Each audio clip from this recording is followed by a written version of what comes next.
Magento 2. So we'll really start now. This is what we're doing these days, right? So if you've been working with Magento 1, you know how much fun it can be to work with Magento. And sometimes maybe it's not so much fun as an adventure, right? So we're probably going to have the same thing happening in Magento 2. This is my contact information. I'm always really serious. I used to put this at the end only.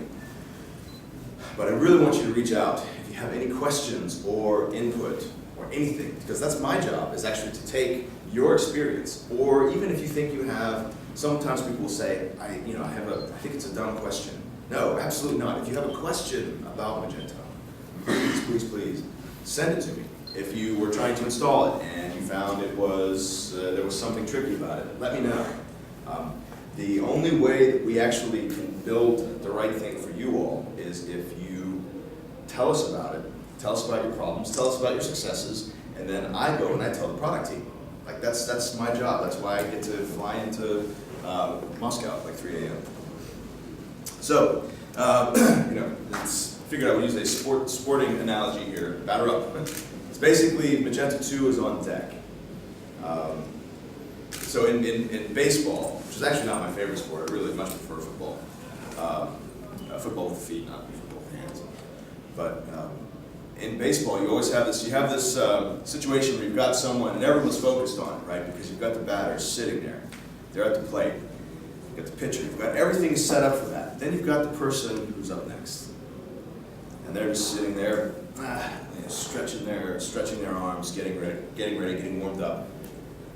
And that's where Magento 2 is right now, but it's getting really, really close to stepping up to the plate. In fact, we started this adventure, we actually started this timeline at Imagine last year. If you get the chance to go to Imagine, I highly recommend it. I'm not a huge fan of Las Vegas, but the event is fantastic. And you can use my email. I'll help convince your boss that it's a learning opportunity, right? But at Imagine last year, when I joined Magento, we started showing this timeline, and we said, hey, in December, we're going to have a developer beta. This is going to be the chance for us to work closely with developers with Magento 2 codebase as it is at that time. And we're going to stretch it through this process. First milestone, like figure out the platform. And then we're going to build out e-commerce functionality. And that goes for a couple quarters. And right now, we're in the merchant beta. So we've actually been working with some of our solution partners to make sure that when we launch Magento 2, which will happen in November, by the way, this November, not next November, this November, that people will be able to see enterprise sites actually live and transacting. We also want to make sure that we have some extensions available. So we've been working with some companies so far, and they've been working with us. They've been very patient because we actually intended to have the whole framework done, more or less, here. And as it turns out, we've been playing around with it the whole time, just to get it right. And so our solution partners, our extension vendors have all been very, very good about working with us to make sure that we have not just functioning websites, but also some extensions here at launch. Again, November of this year. It's coming up really quickly. I don't know if you know, but it's like the 30th today. So, I mean, it could be out as early as Sunday. It won't be on Sunday. But by the end of November, there will be Magento 2. It will be released, and it's going to change the conversation, right? Because all of a sudden, once merchants get wind of, oh, there's a new version out, I should maybe consider using it. And then what you do is you say, okay, I'm going to give you Ben's email, and we're not going to change your entire platform here in November, because the merchants always ask for that kind of stuff. It's like, oh, is it Friday? Oh, I want you to update my website. I think the obvious question, so I'll ask myself a question, why do we need Magento 2? I really like Magento 1. I like Magento in general, but Magento 1 is fantastic. It was a brilliant idea to work with, there was this whole platform called OS Commerce. Does anyone know this platform at all? A couple of you, yes. knowing smiles, right? Because you know that like with OS Commerce, it was made back in the early days. Like PHP 3 was actually where it started.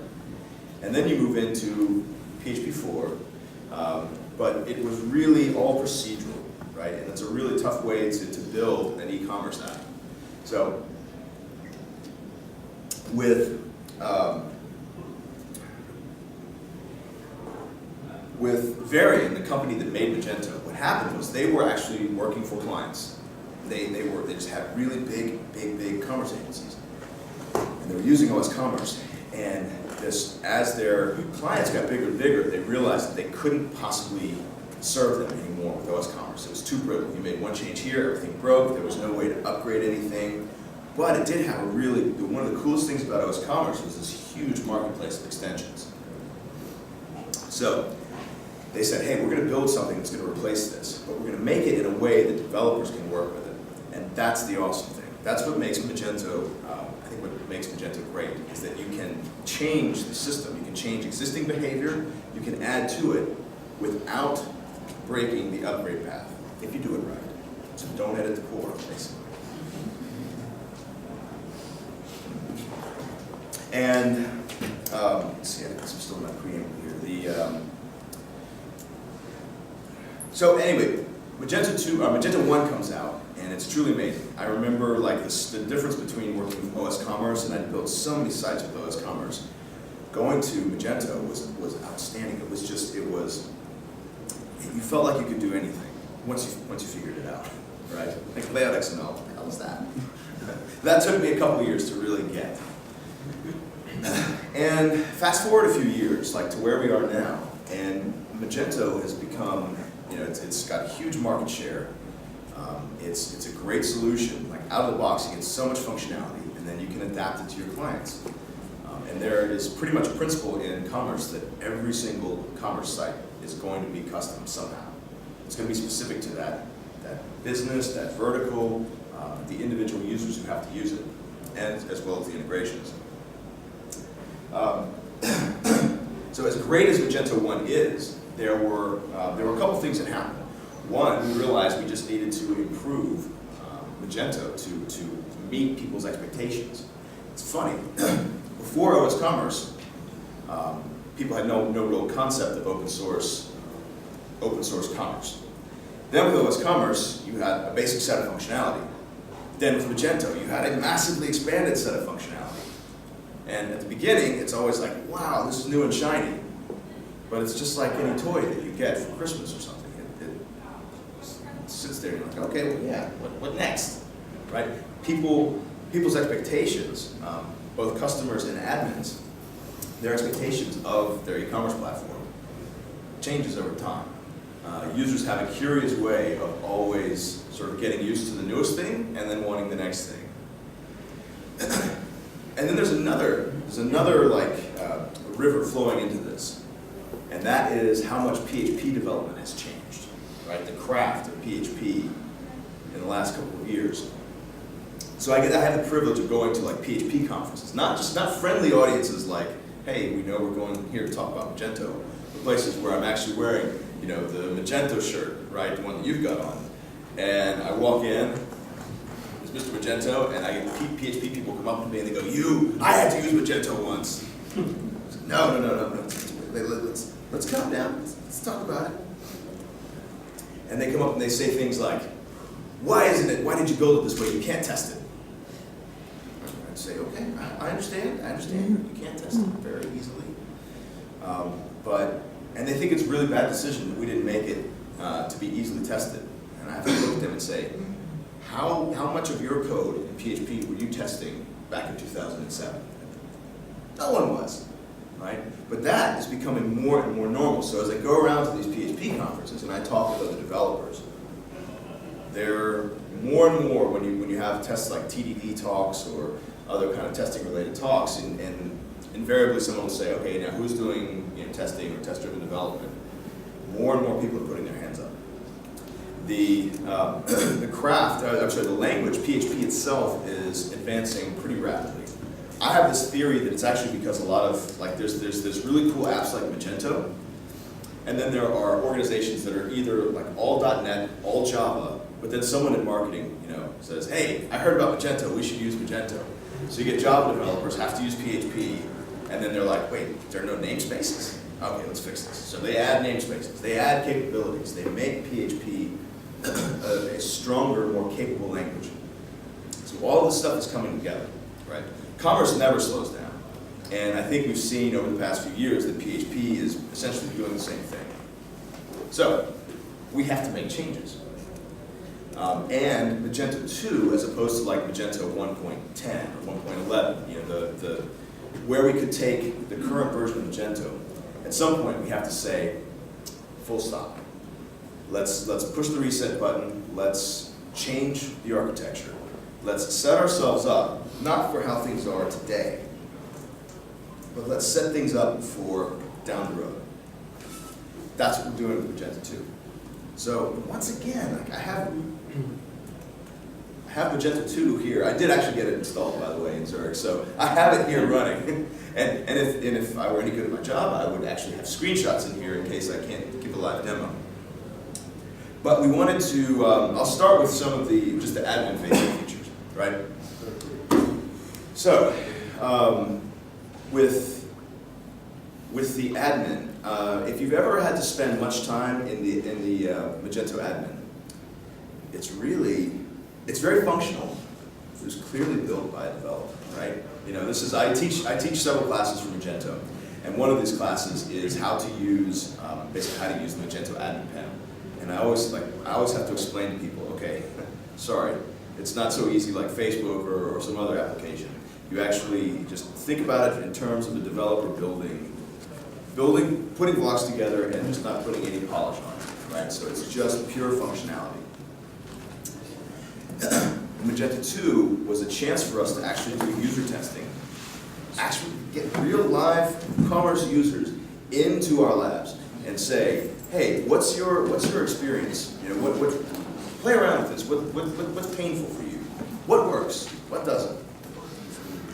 And so what we have now, for example, one of the many examples, one of the general requirements we have is, like, hey, it needs to be faster. I'm busy. I don't want to feel the friction of my software decision. I just want to do my work. And so we had this interesting story that we tell now. We manage projects like a lot of you probably manage projects. And that is, we define requirements, and then we start building against those requirements. And in order for those requirements to be considered complete, we would actually have acceptance criteria. So essentially, it's not just enough to build a feature in your own idea. You have to satisfy these conditions. One of those conditions is performance related.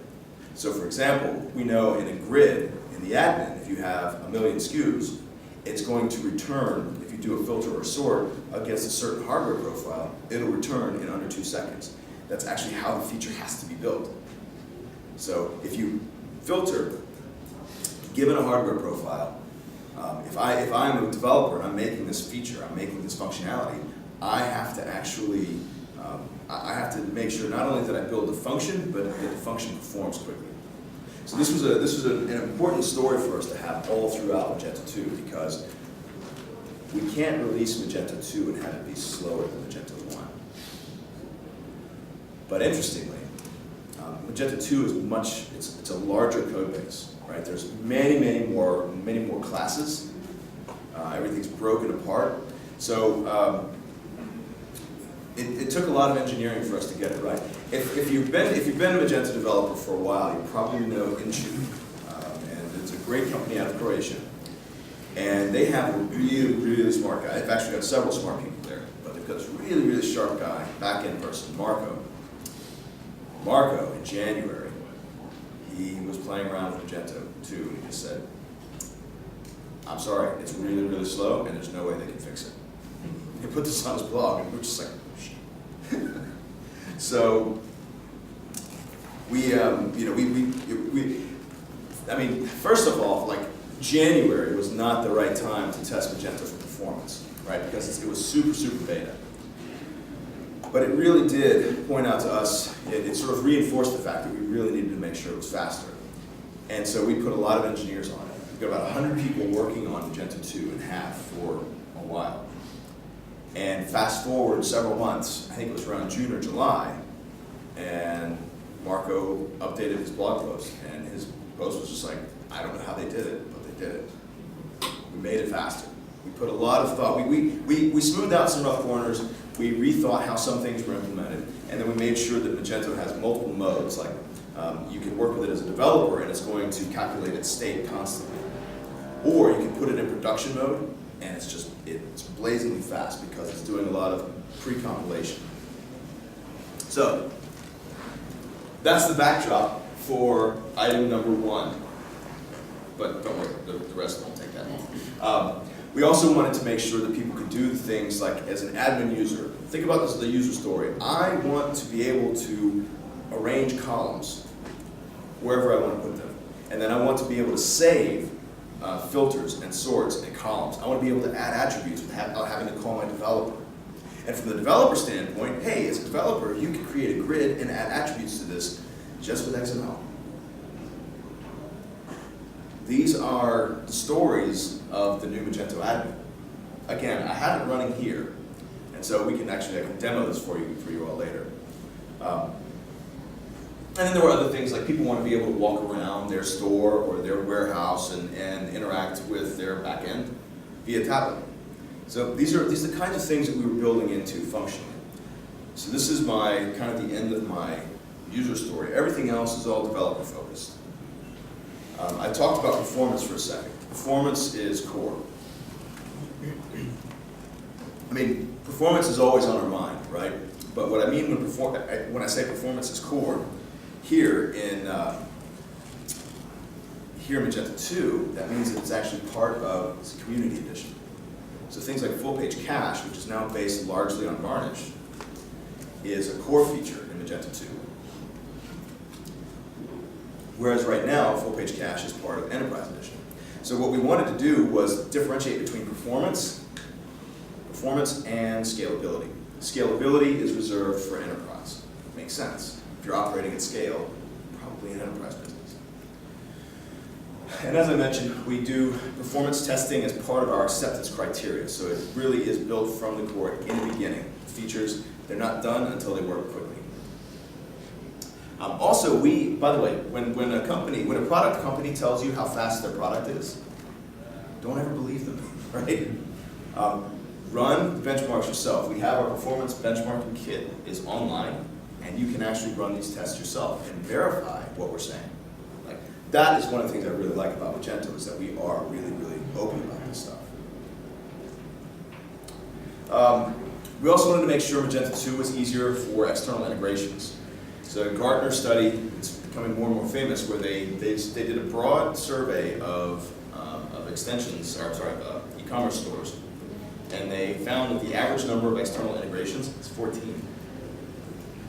So, I mean, we know this. It's very rare that someone's business, if anything other than the smallest of small businesses, generally is going to do something with order management, or drop shipping, or resource planning, or automated marketing, for example.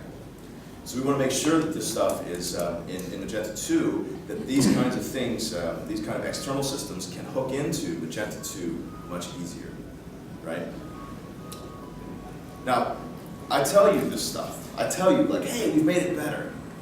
But it's like benchmarks. It doesn't really matter until you get your hands on it. And right now, to be honest, it's really interesting to work with Magento 2. Use the interesting word. I can't tell you for a fact that the new era of Magento 2, everything's going to be rosy, because we're not there yet. We actually need you guys to help prove these points I'm saying, or disprove them, and let us know. But from what I have seen, we know that there are certain areas of the framework, like in Magento 1, where it was real painful to hook in functionality. You had to get pretty invasive, right? Modules that facilitated connections with other systems, or APIs functioning slowly. So these are all the kinds of things we have to fix for Magento 2. And from what I understand, we've done it. I haven't actually benchmarked our API performance yet, but I know there was a pretty decent-sized team working on this. And the API layer is something that you're going to see continue to change even after the general release. So another story, though, another aspect of this, and you'll see this come up a couple times, is we wanted to make sure that we were building this system in a way where it's consistent. And the surface area needed to hook stuff in was well-defined and contained within one module.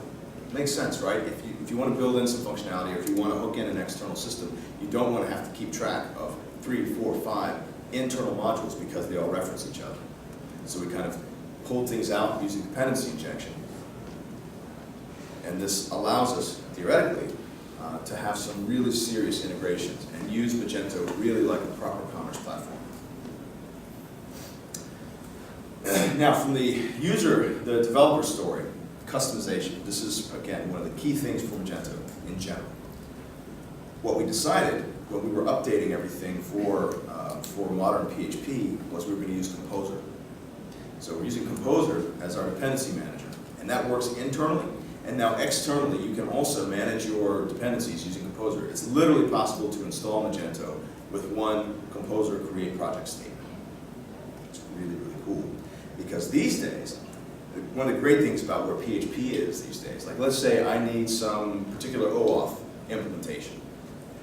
There's probably a PHP developer who's already built this and is maintaining it, and other people are contributing to it.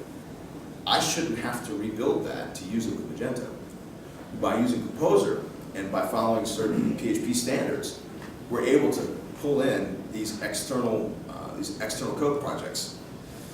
And you don't have to reinvent the wheel, and you also benefit from ongoing updates. Basically, you're using other people's work.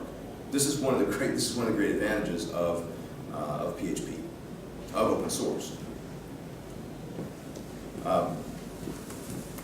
By using our dependency injection system, also, you're able to hook in and set preferences for when I want a certain class to be used in another class. It's much more dynamic than the current rewrite system. The current rewrite system is functional, but it's very limited. You essentially replace one class with another class, and that's it. This allows you to set, they're literally called preferences, in an XML file, and this lets you say, hey, for this particular class over here, when it's using the product object, I want it to use this version of the product object, but just in that scope. It's much more dynamic. We also have this really cool new thing called interception. It's almost like Inception, but interception, plugins. And they're really cool because essentially what happens is, in addition to the really, really useful event observer architecture that exists in 1, still exists in Magento 2, you also, now, every single public method is consumable.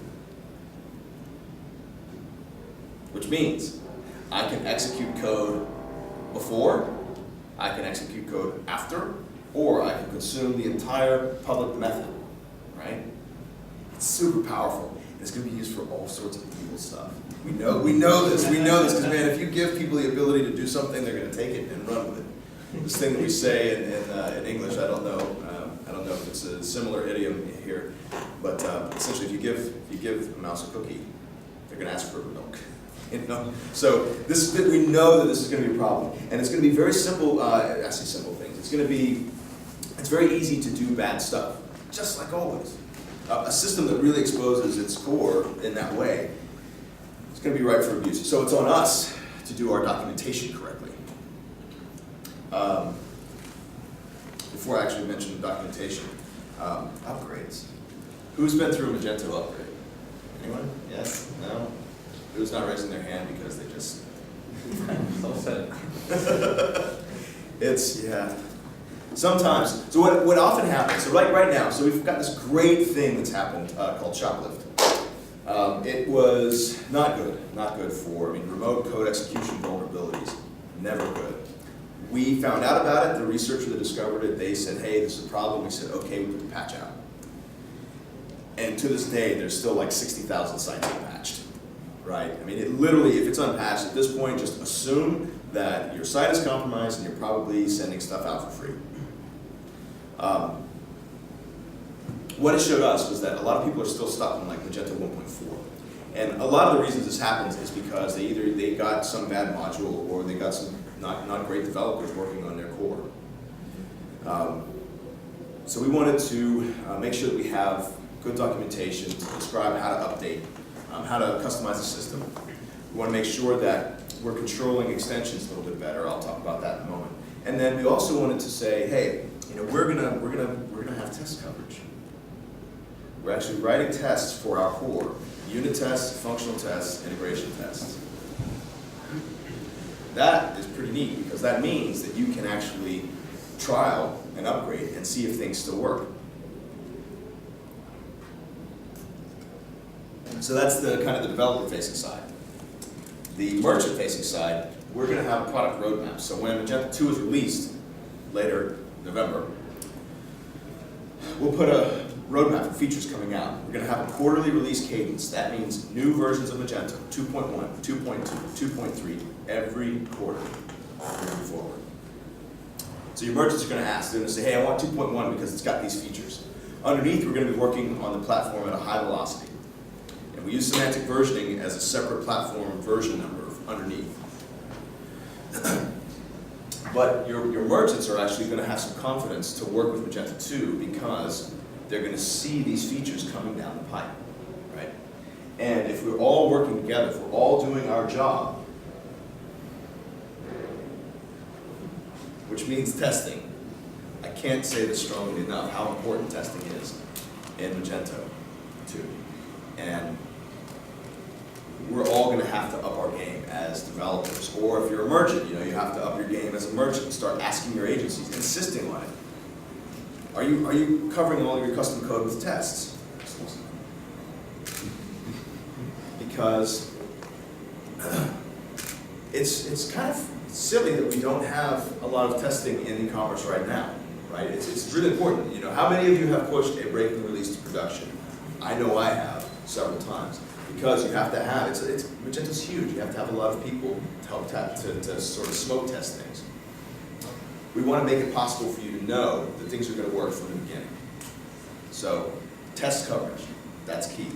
You're going to get sick of me saying it over the next year, but we have a lot of work to do to change people's developer practices, right? Developers, they say, I heard it yesterday, they say, yeah, we just don't have the time. You don't have the time right now. What about Friday, it's 5 p.m., and you need to push a feature?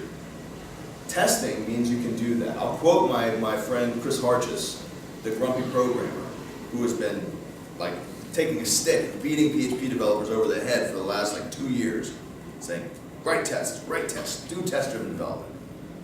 It's key. It ensures, like he says, that you can go home on time every day. That's what testing does. It also makes you a much better programmer. I have a psychology degree. Totally accidentally stumbled into development. When I finally started getting into TDD earlier this year, I was able to do things. I was able to code in a way that let me solve problems that I've never been able to solve gracefully. Like these little algorithmic things where you go in and you're like, okay, I'll do this and this and this. And then all of a sudden you have a function that looks like this. No. It lets you build very small, discrete bits of functionality that you can use to wire up a really functional system and then throw away the stuff that you don't need. It's the great thing about testing. You actually get to throw away code. It's not sort of, I don't think I'm using that, but I don't want to take it away because who knows what's going to break. You know what's going to break, or not break, because you've got tests. Okay. Did I mention testing? Very good. Okay. I think basically last slide. We also, one of the things that we thought would be really, really neat, this is totally unprecedented in the history of software, we thought we'd have documentation, right? So if you remember the early days, so a couple of you with your hands up for having worked with Magento for 5 years or more, those early days were a real adventure. I mean, it was so new that when you searched Magento in the search engine, it actually tried to correct it to Magento, right? And there was no documentation. Magento built some really cool stuff. Layout XML is actually super cool if you know how to use it. But there's no documentation, so you have to spend a while figuring it out. We have tech writers on staff. They actually taught themselves how to use GitHub.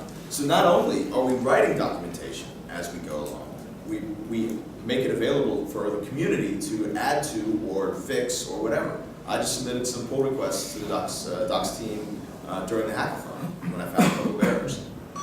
Really cool.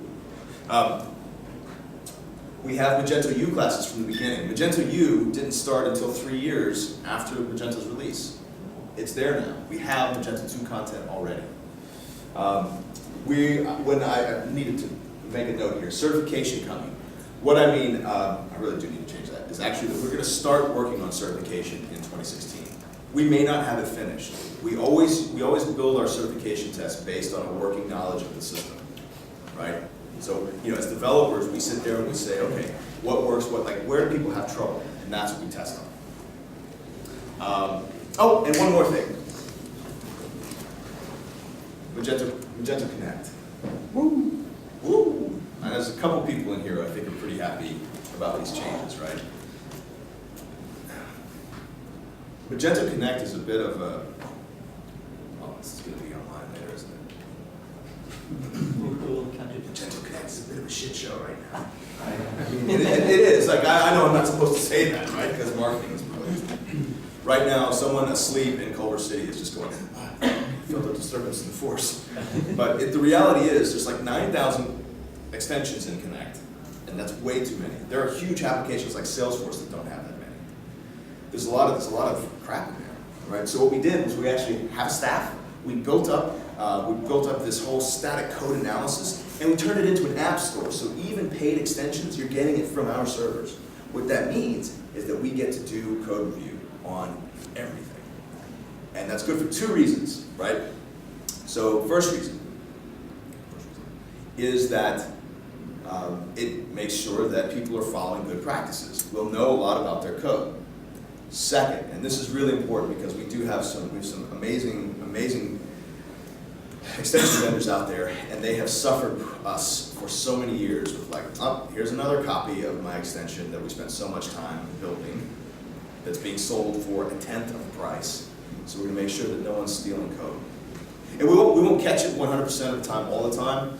So that's why it's important that we have staff. And so folks like MST and Headworks, you guys can send a note to us, and we'll take care of it. And people who steal code are going to be punished pretty quickly and permanently. What this also means is that as merchants, or as developers working for merchants, you can grab extensions with high confidence. You'll know they're not going to break the site. I talked to some really sharp developers at really big partners all over the world, and their main job is actually just sort of making sure extensions work. That's not how it should be at all. An extension should be an easy, obvious decision. Hey, we need this feature. Oh, boom, it's covered. $200. Done. Works best for everyone. I'm kind of involved with the team responsible for this, so it's really important for me that we get it right. And so that's also going to start. It's going to launch with Magento 2, the first version. It'll be an ongoing. We'll be building out functionality for months to come.